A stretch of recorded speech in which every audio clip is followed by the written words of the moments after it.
Selamat pagi, warga Sabah dan juga warga Sarawak. Hari ini kita membincangkan rampasan minyak dan gas Sabah dan Sarawak dan bagaimana kita dibohongi selama ini, segmen kedua atau part kedua. Bagaimana di dalam segmen ini, bagaimana minyak dan gas dipulangkan ke Sabah dan Sarawak setelah dirampas tadi itu, dalam segmen yang lalu. Dan dipulangkan ke Sabah dan Sarawak secara tidak sengaja. Dan apabila mereka memahami bahwa mereka telah pulangkan pelantar benua ini kepada Sabah dan Sarawak secara tidak sengaja, mereka membuat satu undang-undang yang diluluskan oleh Parlimen pada 18 April 2012, di mana mereka merampas balik. Nah, sebelum kita pergi ke sana, saya mau memperlihatkan bagaimana setelah minyak dan gas Sabah dan Sarawak dirampas oleh kerakusan pemimpin dan elit Melaya, mereka serahkan semua aset-aset yang dirampas ini ke dalam sebuah syarikat dinamakan Petronas. Petronas pula dihalalkan melalui Akta Pembangunan Petroleum 1974 atau PDA 1974. Namun, PDA 1974 yang diluluskan oleh Parlimen adalah melanggar perlembagaan dan tidak boleh digunakan pakai di Sabah dan Sarawak. Nah, tidak ramai orang yang faham ini. Dia adalah berdasarkan kepada hujah berikut. Kalau kita lihat Petroleum Development Act 1974, Section 4. Section 4 mengatakan bahwa the corporation atau Petronas hanya boleh membuat cash payment. Very clear di dalam sini ya, cash payment. Ini berarti bayaran tunai. Nah, jadi corporation itu atau Petronas membayar bayaran tunai dan bukan membayar royalty. Keulur keilir kita punya pemimpin dalam kerajaan ataupun pembangkang teriak-teriak pasal royalty. Salah. Kamu bukan dibayar royalty, kamu dibayar cash payment atau pembayaran tunai. Ada perbezaan di antara royalty dan juga pembayaran tunai. Bayaran tunai berarti negeri bukan pemilik aset. Berarti negeri bukan pemilik minyak dan gas. Itu bayaran tunai. Bayaran royalty berarti negeri pemilik aset atau negeri pemilik minyak dan gas. Itu arti dia. Seperti juga orang yang menyanyi lagu. Apabila lagu itu miliknya, kita bayar royalty kepadanya. Dia pemilik.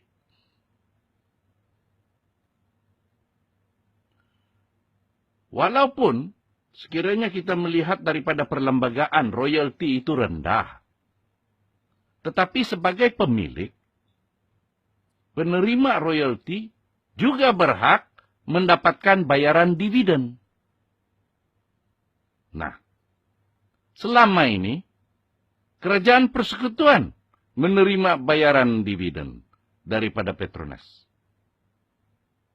Berarti, dia mengatakan bahwa semua minyak itu adalah hak dia.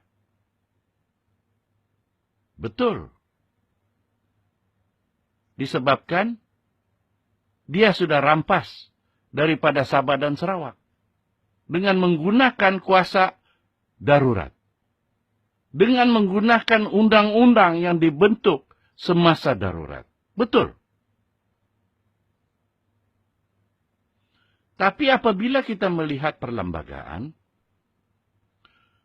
lebih-lebih lagi dalam artikel 112C, 4B, di sini ini, yang saya tunjukkan di sini ini, dia mengatakan bahwa parlemen tidak boleh membuat undang-undang di mana dia menghalang negeri, lebih-lebih lagi negeri Sabah dan Sarawak, dari mengenakan royalti. Jadi parlemen tidak boleh menghalang, itu di dalam perlembagaan. Dan kalau kita lihat daripada PDA 74 tadi, corporation itu hanya boleh membayar uang tunai, bukan royalti.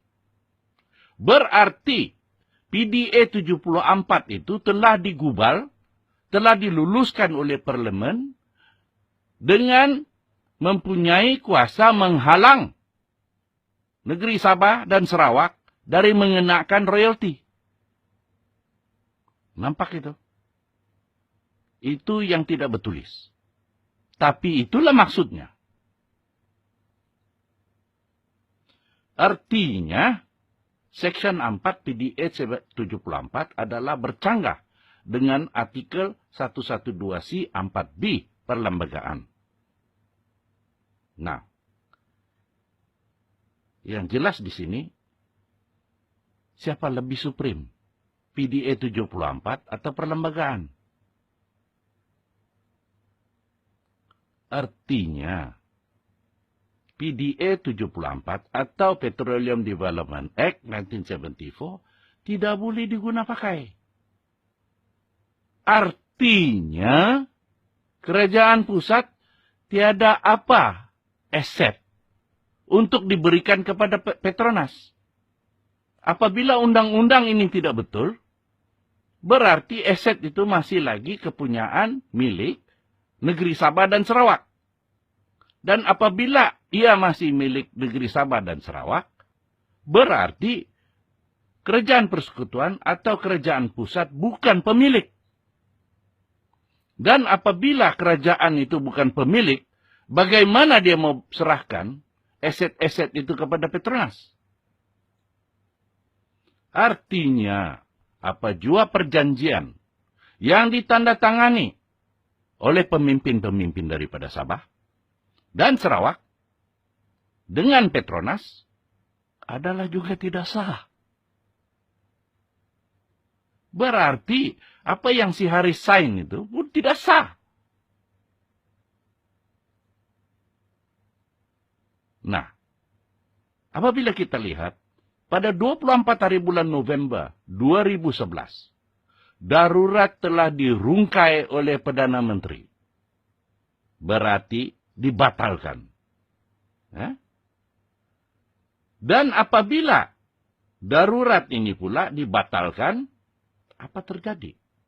Artinya, undang-undang yang dibuat sewaktu darurat yang mengambil atau merampas wilayah Laut Sabah dan Sarawak seperti Emergency Essential Power Ordinance No. 7 1969 dan Warta Akta Pelantar Benua 66, Akta Perlombongan Petroleum 66.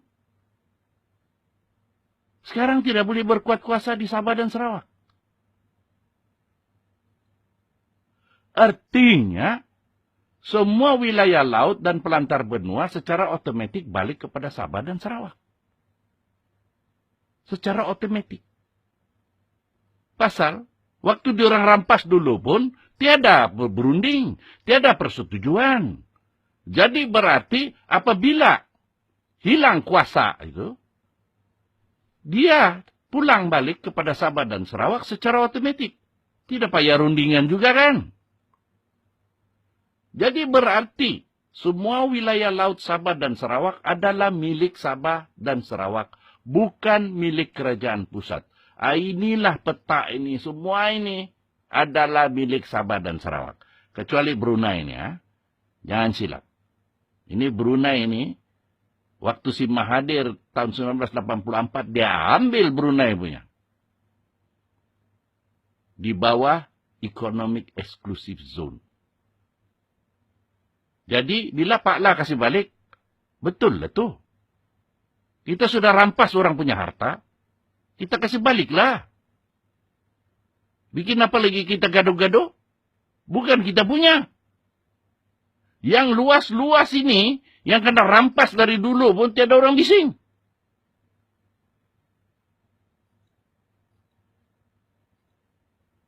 Jadi, menyedari kesilapan Perdana Menteri, kerajaan pusat membuat tindakan susulan sebagai damage control. Apabila diorang tahu bahawa diorang tiada lagi kuasa di atas wilayah Laut Sabah dan Sarawak, cepat-cepat diorang buat damage control. Apa damage control itu? Parlimen meluluskan Akta Wilayah Laut 2012 atau Akta 750. Dengan alasan, mereka menggunakan alasan bahwa ini untuk memenuhi keperluan UNCLOS yang ditandatangani tahun 1969 lagi. 18 tahun diorang tak peduli. Nah, sudah ada problem nih, bikin damage control, baru buat. Bila diorang buat itu pun, silap lagi. Pasal itu, darurat sudah tiada. Dan Akta 750 melanggar lagi peruntukan perlembagaan. Dan mengambil alih kuasa Sabah dan Sarawak tanpa persetujuan. Nah, kita ambil contoh. Ini Section 33 di dalam Territorial Water Act atau Act 750 2012. Dia katakan di sini, for purpose of Continental Shelf, Petroleum Mining Act. Ini dua ini, Continental Shelf dan Petroleum Mining Act ini, diorang wartakan menggunakan kuasa darurat. Apabila kuasa darurat sudah tiada, berarti warta tersebut juga tiada kuasa. Berarti ini Continental Shelf dan Petroleum Mining bukan lagi milik kerajaan pusat. Dia sudah automatically milik kerajaan negeri, Sabah dan Sarawak. Lepas tu dia cakap sini, written law relating to land in force in Sabah and Sarawak. Parlimen mana ada kuasa ambil kuasa Sabah dan Sarawak atas tanah. Tanah adalah eksklusif kuasa negeri. Land Ordinance di Sabah, Land Code di Sarawak. Itu eksklusif negeri. Kerajaan persekutuan tidak boleh ambil alih. Lepas itu dia bilang reference to territorial sea. Reference to territorial sea, dia mau ambil alih Order in Council yang dibuat oleh Ratu British tahun 1954. Tidak boleh. Itu bukan kuasa kerajaan persekutuan. Itu bukan kuasa kerajaan pusat. Itu cuma nafsu pemimpin. Section 33. Sama dengan peruntukan Ordinance Nombor 7 1969. Bagaimana kau buat undang-undang begini yang memerlukan kuasa darurat? Kau sudah tiada kuasa darurat. Paham gak? Namun Akta Pelantar Benua dan Akta Pelombongan sudah tidak berkuasa, kuat kuasa di Sabah dan Sarawak sudah. Jadi berarti Akta 750 tidak berkuat kuasa di Sabah dan Sarawak. Paham gak? Dan kerajaan pusat tidak boleh mengambil kuasa Sabah dan Sarawak dalam hal tanah atau wilayah lautnya. Tidak boleh. Ada protection di bawah perlembagaan. Kalau tidak pandai baca, cari saya. Saya tunjukkan. Dan Akta 750 diluluskan oleh parlemen bukan sewaktu darurat. Jadi bagaimana dia boleh luluskan? Parlemen sendiri tidak paham kuasanya. Bagaimana itu? Parlemen tidak paham hak kuasanya. Akta 750 melanggar peruntukan perlindungan perlembagaan khusus untuk Sabah dan Sarawak. Dia langgar. Berarti Akta 750 tidak boleh berkuat kuasa di perairan atau wilayah laut Sabah dan Sarawak. Paham nggak itu? Apabila kau melanggar kuasa-kuasa negeri, artinya kerajaan pusat tidak memiliki apa-apa di wilayah laut Sabah dan Sarawak. Tiada yang dia miliki.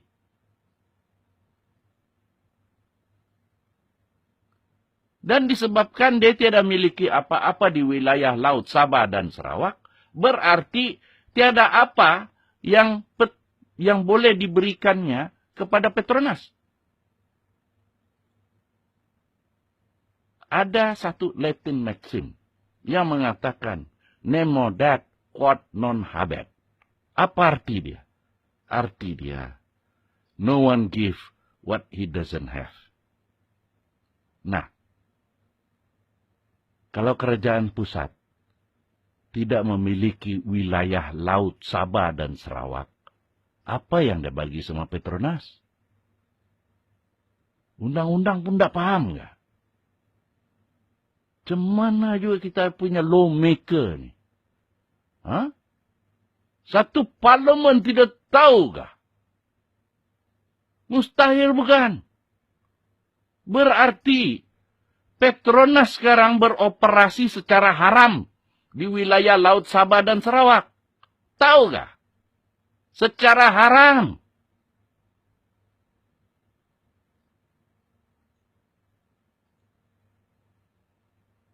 Jadi kenapa keadaan ini tidak diperbetulkan? Nah, itu soalan saya kepada pemimpin-pemimpin negeri. Kenapa tidak kamu betulkan? Jadi kita berhenti di segmen ini, dan segmen berikut kita membincangkan contoh kejahilan pemimpin, lebih-lebih lagi di Sabah, terhadap sektor minyak dan gas. Dan ini mengakibatkan kerugian besar kepada negeri Sabah. Sebab kejahilan pemimpin. Nah, sekiranya Anda suka dengan apa yang kami buat, sila tekan like. Sekiranya mau mengikuti segmen-segmen yang berikutnya, sila tekan subscribe. Dan saya ingin menjelaskan bahwa kita tidak menerima dana dari mana-mana atau derma lebih-lebih lagi daripada Saudi Arabia. Tidaklah kita dapat. Jadi kita berusaha dengan sendiri. Di mana kita bekerja secara voluntary. Dan kita coba untuk menjual buku. Untuk kita gunakan sebagai dana memperkembangkan apa yang kita sedang buat, seperti membuat ceramah, dan juga membuat video seperti ini. Dan sekiranya sudi membeli buku yang kami sediakan, The Grand Design and the Queen Obligation, yang mana kita ambil sebagai cebisan sejarah kita yang hilang, tidak diajar di sekolah, tidak diajar di universiti, tidak diajar di mana-mana pun. Sengaja ditapuk. Nah, kalau berminat untuk mendapatkan naskah, sila kontak kami di 011 321 30033. Sekian. Sehingga segmen yang berikutnya. Terima kasih.